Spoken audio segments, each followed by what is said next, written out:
14 sur 17, dans d'autres sports on appelle ça le money time, le moment où chaque coup, chaque trou, chaque tournoi redouble d'importance.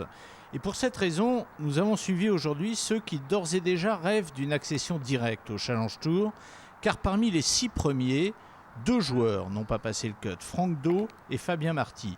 Et ceci pourrait bien générer une redistribution dont un des grands bénéficiaires pourrait être Thomas Elissalde, mais aujourd'hui Thomas a un peu galéré. Carte de +1, total -7. Alors, il reste certes un candidat à la victoire, mais aujourd'hui comme challenger surtout. Journée en demi-teinte aussi pour le premier du ranking, Matt Wallace, et pour le quatrième, Enrico Di Nitto, l'italien, qui faisait équipe aujourd'hui. -1 pour le premier, le par pour le second. Eux aussi seront demain des challengers, rien de plus.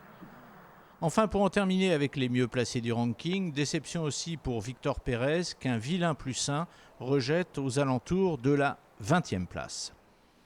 Et en fait, ce Moving Day a pleinement justifié son nom puisqu'il a fait arriver dans la lumière des garçons que nous connaissions plus ou moins bien.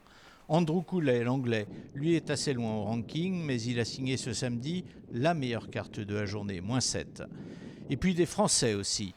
Alexandre Dédoux, carte de -3, il est seul quatrième à 4 coups de la tête. Ou encore Nicolas Aparicio qui joue -4 et qui se trouve avant ce dernier tour à 3 coups de la tête, à 3 coups donc des 2 Italiens qui occupent ce soir ce commandement à -10. Federico Macario qui joue -6 aujourd'hui et Nicolo Quintarelli, 27 ans, qui joue sur le Challenge Tour depuis 3 ans et dont la dernière victoire sur l'Alps Tour remonte à 2012. 4 ans sans victoire qui sont néanmoins passés assez vite. Alors c'est vrai, je n'ai pas gagné depuis 2012, mais en fait ça m'a pas paru long parce que cette dernière victoire, je l'avais remportée sur l'Alps Tour.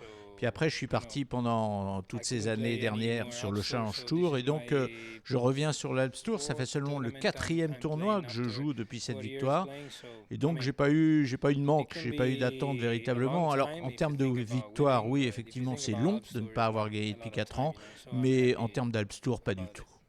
Enfin, demain, nous surveillerons particulièrement cet homme, Guillaume Cambis.